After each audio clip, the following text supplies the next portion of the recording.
बिस्मिल्लाहिर्रहमानिर्रहीम स्टूडेंट करेंगे CP preparation for window to world history class 7। यहाँ पर आपको एक पिक्चर नज़र आ रही है मस्जिद की विच इज़ शाह इमाम मॉस्क इन इस्फहान ईरान। तो आपने इसके नेम जितने भी इसमें आपको पिक्चर्स नज़र आएंगे उनके जो नेम है या उनकी जो लेबलिंग है उनको अच्छे से याद करना है। आगे चलते हैं। फिल इन द ब्लैंक्स भी मार्क करवाऊंगी साथ साथ आपको और एमसीक्यूज भी करवाऊंगी। द सफ़ेद were known for their well plan dash and dash, तो आपने सिटीज़ एंड आर्किटेक्चर कहना है, ठीक है। और Safavid establish their diplomatic ties with, किस किस के साथ उन्होंने टाइज बांधी थी, with Europe and other region, ठीक है। अंडरलाइन मैंने किया हुआ है। The dash was called the shah, तो सफ़ेद मुनार्च जो है ना वो कहलाई शाह, या आप शाह को अंडरलाइन कर लीजिएगा, या अगर सफ़ेद मुनार्च आए पूरा तो आप ये वाली स्टेटमेंट को द सफ़ेद मुनार्च वॉज कॉल्ड डैश, तो आप वहाँ द शाह भी लिख सकते हैं। आगे शाह इस्माइल का नाम आपने लिखना है, जब आगे मैंने अंडरलाइन किया हुआ है ही प्रोक्लेम्ड हिमसेल्फ, तो ही की जगह शाह इस्माइल याद रखिएगा। और द शाह ऑफ तब्रेज़ इन 1501, इसमें डेट और तब्रेज़ जो है ना आपने इस इलाके का नाम और डेट अच्छे से याद रखनी है। आगे चलते हैं। इन्फॉर्मेशन प्रॉम्प्ट में से भी आपने बिल्कुल भी इनबॉक्सेस को निगलेक्ट नहीं करना या इग्नोर नहीं करना, आपने इनको जो है अच्छे से पढ़ लेना है। When Sher Shah Suri took the throne of the Mughal empire emperor dash fled to dash, तो कौन सा एम्परर थे जो कि पर्शिया की तरफ चले गए थे, तो हुमायूं और पर्शिया आपने याद रखना है। इसके अलावा है Shah Tahmasp gave the him refuge in his palace in exchange of dash province, तो कौन सा था, वो कंधार प्रोविंस था, ठीक है। तो आपने इस तरह करके इसको याद करना है। आगे चलते हैं। शाह तमश की जो टाइम लाइन है वो तो आपने करनी है, वो भी मैंने एंड में जो है ना क्वेश्चन आंसर्स डाले हुए हैं। ये हम कर रहे हैं फिल इन ब्लैंक्स और एमसीक्यूज की शक्ल में इसकी तैयारी। Shah Tahmasp one rule Persia for more than कितने सालों के लिए, 50 ईयर्स। इसके अलावा है Shah Tahmasp made a dash treaty with Ottoman empire in dash, ठीक है। तो वो पीस ट्रीटी थी और 1555 में हुई ये।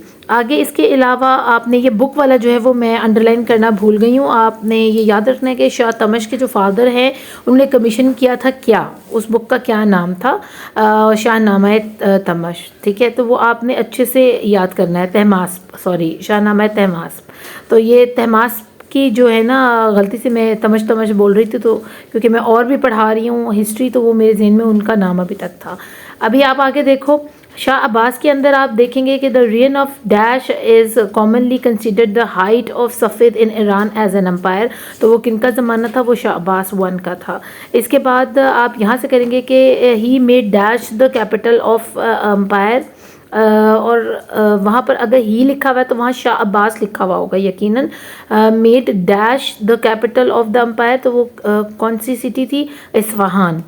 अब यहाँ पर आपको कुछ जो पिक्चर्स हैं वो नज़र आ रही हैं, तो आपने इनके नीचे जो जो नाम लिखा है, जैसे पर्शियन रग लिखा हुआ है या वो मिनिएचर आपको नज़र आ रही है, एक नीचे तस्वीर नज़र आ रही है, इनके सब के लेबलिंग जो अच्छे से याद करनी है। इसके आगे हम देख लेते हैं डिक्लाइन ऑफ सफ़ेद। तो दो ही रीज़न थे, एक तो ओटोमन टर्की इन्वेड पर्शिया, ठीक है, और कंट्रोल कर लिया था उन्होंने बगदाद की पूरी सिटी को, और इसके अलावा अफ़गान किंग जो था उसने भी इन्वेड कर लिया था पर्शिया, तो इस वजह से सफ़ेद एम्पायर जो है ना एंड अप हुई थी।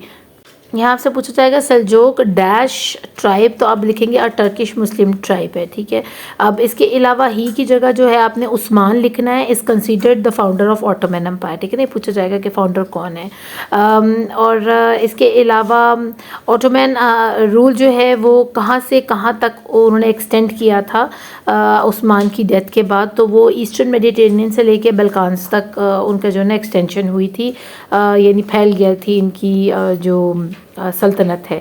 इसके अलावा आप ये देख लीजिएगा कि द ऑटोमन एम्पायर हैड किस तरह वो स्टेबल थी, रीजनली स्टेबिलिटी थी और सिक्योरिटी थी वहाँ पर। The Ottoman empire eventually became one of the world mightiest Islamic state, ठीक है ना। तो आपने ये भी एम्पायर के लिए लिखना है कि वो माइटीएस्ट इस्लामिक एम्पायर है, ये भी एक बहुत बड़ा कारनामा है अगर देखा जाए तो। इसके अलावा कितने डिसेंडेंट आए थे, 36 डिसेंडेंट, नाम याद रखने हैं, नंबर याद रखना है आपने, और कितने साल इन्होंने हुकूमत की थी, 600 ईयर्स। शॉर्ट क्वेश्चन आंसर्स में पूछा जा सकता है कि मोस्ट पॉपुलर जो है ऑटोमन एम्पायर के प्रोमिनेंट, मोस्ट प्रोमिनेंट और पॉपुलर जो सुल्तान है उनके नाम लिखें, तो आप लिख दीजिएगा महमद 2 है, सलीम 1 है और Suleiman the magnificent. Again most important topic है, पहले इन्फॉर्मेशन प्रॉम्प्ट देख लेते हैं। गोल्डन हॉर्न किसे बुलाया जाता है? ये एक नेचुरल एस्टरी है, ठीक है। और इसके अलावा it looks like a horn from an aerial view and was name the golden horn either due to the इसकी जो रिचनेस थी, क्योंकि ये ब्रॉड लेक किया था इन्होंने, ट्रेडिंग सिटी बना दिया था इस एरिया को, बहुत बड़ा जो है ना तजारत का हब था, ये बिजनेस हब बन चुका हुआ था। और इसके अलावा गोल्डन रिफ्लेक्शन होती थी सन की सरफेस ऑफ द वाटर के ऊपर। तो आपने ये रीजंस जो है ना गोल्डन हॉर्न से रिलेटेड जो भी इसकी हिस्ट्री है वो अच्छे से जहन में रखनी है। चलते हैं मेहमद टू, ये भी बहुत इंपॉर्टेंट टॉपिक है। मेहमद टू को किस नाम से बुलाया जाता है ये आपसे पूछा जा सकता है। आप अल फतेह के नाम से भी उनको याद किया जाता है। और कॉन्स्टेंटिनोपल का दूसरा नाम क्या है? इस्तंबुल है, ठीक है। इसके अलावा आप से पूछा जाएगा कि उसकी आर्मी के अंदर कौन कौन इंक्लूड था। तो उसकी आर्मी में नेवी भी थी जिसमें 320 वेसल्स जो हैं वो उसका हिस्सा थे, यानी बड़े बहरी जहाज़, बड़े बहरी बेड़े जो थे उसका हिस्सा थे। इसके अलावा ये जो सेक हुई थी कॉन्स्टेंटिनोपल की, वो कब शुरू हुई थी? वो अर्ली अप्रैल में शुरू हुई थी और एंडेड अप मई में जाके एंड हुई थी, ठीक है।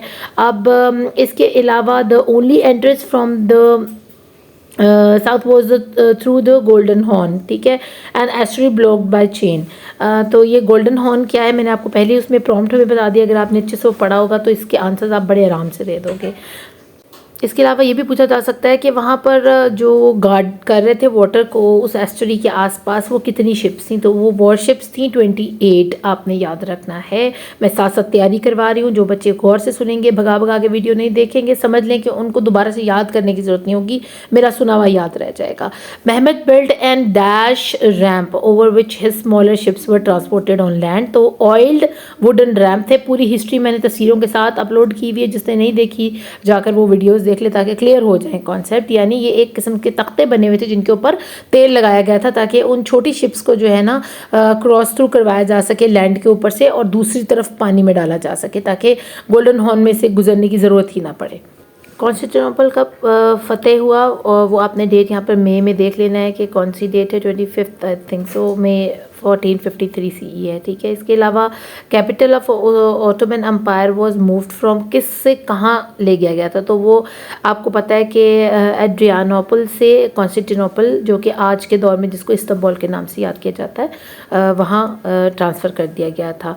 अब ये जो कोर्ट ऑर्डर है ना, आपसे पूछा जाएगा कि फ्री मैन क्या है या फ्री मैन के बारे में आप क्या जानते हैं, या वो जो कोर्ट ऑर्डर मेहमद ने दिया था उसको क्या कहते हैं। तो वहाँ फ्री मैन लिख दीजिएगा। और अगर आपसे पूछा जाए कि व्हाट इज़ फ्री मैन, अगर शॉर्ट क्वेश्चन आंसर में आता है तो आप लिखेंगे कि ही, या मेहमद लिखेगा, Mehmed two issued a court order to the Bosnian Franciscans Catholic church को कि वो फ्री रह सकते हैं। वो सारा यहाँ लिखा हुआ है, आपने 1-1.5 लाइन के अंदर इसका जवाब देना है बस। यानी वो फ्रीली अपना जो रिलीजन है उसको ओन कर सकते हैं। इसके अलावा आपसे पूछा जाएगा कि फ्री मैन को कितनी लैंग्वेजेस में ट्रांसलेट किया गया, तो वहाँ पे सिर्फ मैन ही लिखना है क्योंकि यहाँ पर उन्होंने कोई नंबर जो है ना वो मेंशन नहीं किया हुआ।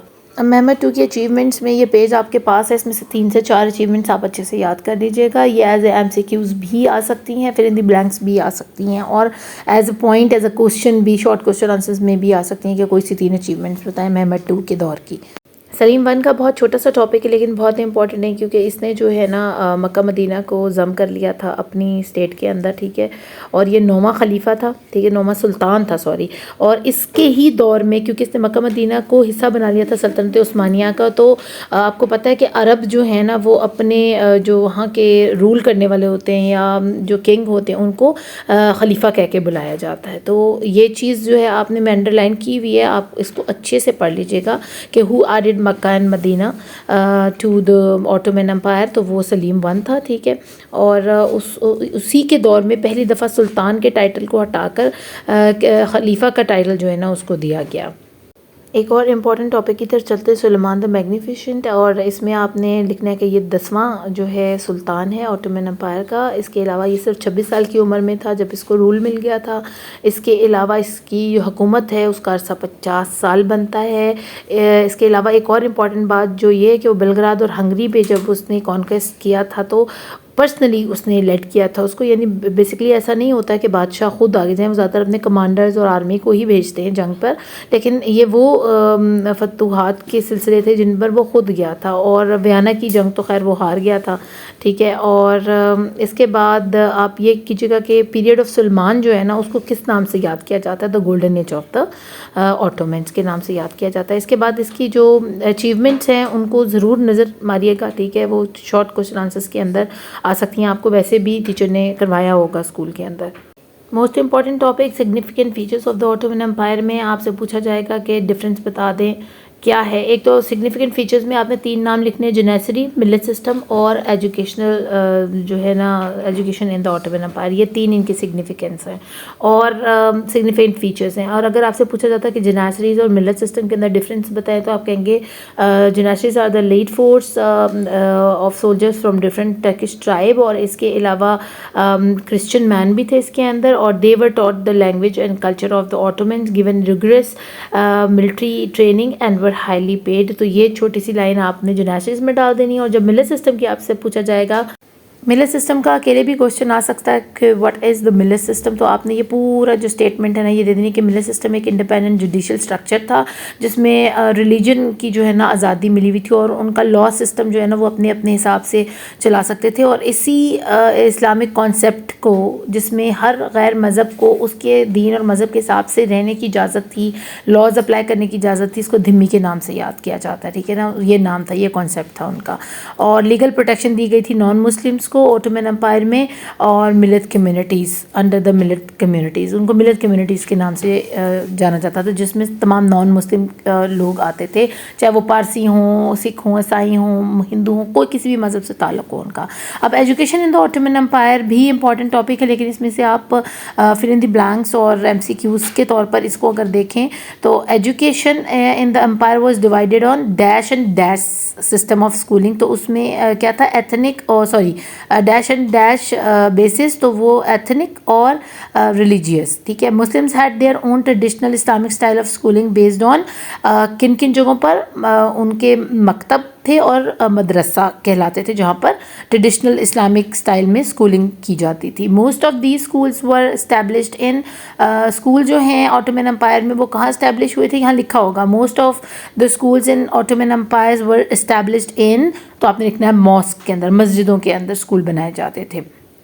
अब ऑल मकतब schools were funded by the, किससे, ऑटोमन सुल्तान पे किया करते थे उनको, कि जो भी वहाँ पढ़ रहा है उनको फंडिंग जो मिलती थी वो सल्तनत उस्मानिया के सुल्तान पे करते थे उस चीज़ के लिए। और करिकुलम किसके ऊपर बेस था, लैंग्वेज सिखाई जाती थी, डिफरेंट किस्म की learning languages and Islamic education दी जाती थी। तो इसमें MCQs और फिल इन द ब्लैंक्स के तौर पर आप इसको देख लें। डिक्लाइन ऑफ ऑटोमन एम्पायर में आपको पता है कि हमेशा से हम डिक्लाइन जब भी कभी हिस्ट्री में किसी भी एम्पायर का या डायनेस्टी का लिखते हैं तो हम उसमें से 4 से 5 पॉइंट आपसे पूछे जाते हैं या 3 पूछे जाते हैं, depends on the length of the paper. क्योंकि टाइमिंग थोड़ी है तो आप 3 कम से कम जो है ना आपको डिक्लाइन इसके पता होने चाहिए, रीजंस कि क्यों ऑटोमन का डिक्लाइन हुआ। अब last important most important topic is success of the national movement क्या है, तो और इसमें कौन कौन से बड़े वाक़यात रूनुमा हुए हैं, ठीक है। तो इसमें जितनी डेट्स के साथ बातें आएंगी ना वो आपने ज़रूर एक दफ़ा पढ़नी है। जैसे एंड ऑफ वर्ल्ड वॉर है वो कब हो रही है, 1918 में हो रही है। और कौन से एरियाज़ हैं जो चले गए हैं इस जंग के बाद ऑटोमन एम्पायर के, वो है एनातोलिया और थैरस, ठीक है। ये 2 इलाके हैं जो ऑक्यूपाई हो गए हैं बाय द अलाइज, ठीक है। इसके अलावा कौन कौन सी ट्रीटीज़, आपने ट्रीटीज़ और एग्रीमेंट्स के नाम याद रखने। एक ट्रीटी हुई थी वर्साइलेस की और साइकेस पाइकॉट एग्रीमेंट हुआ था वर्ल्ड वॉर 1 में, जिसमें क्या था, ब्रिटिश और फ्रेंच वालों को टेरिटरीज ऑफ ऑटोमन एम्पायर की आपस में बांटने का ना पार्ट उसको क्या कहते हैं कि पार्टीशन करने के लिए जहन बन गया था इनका कि हम ऑटोमन एम्पायर को पार्टीशन कर लेते हैं और अपने अपने नाम के इलाके ले लेते हैं।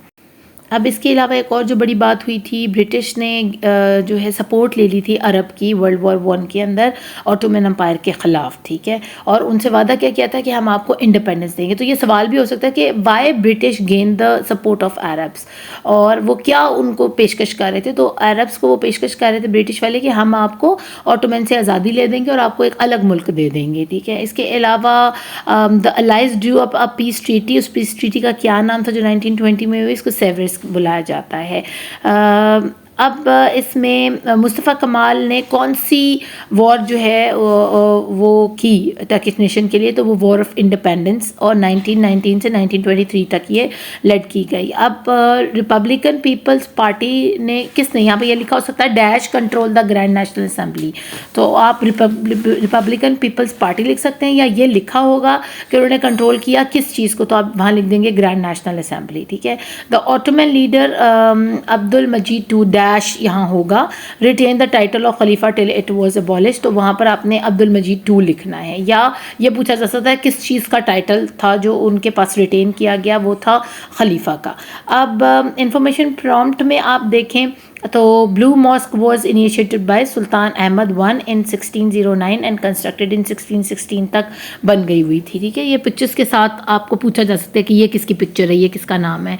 और ये आखिरी जो है ना ट्रीटी लुजियाना की, ये एक बाकायदा सवाल हो सकता है कि explain the treaty of Lausanne, तो इसमें क्या था, it reversed the treaty of सेवियस and no Turkish territory was lost either to Greek to और टू आर्मेनिया, तो बस ये इसका आंसर है।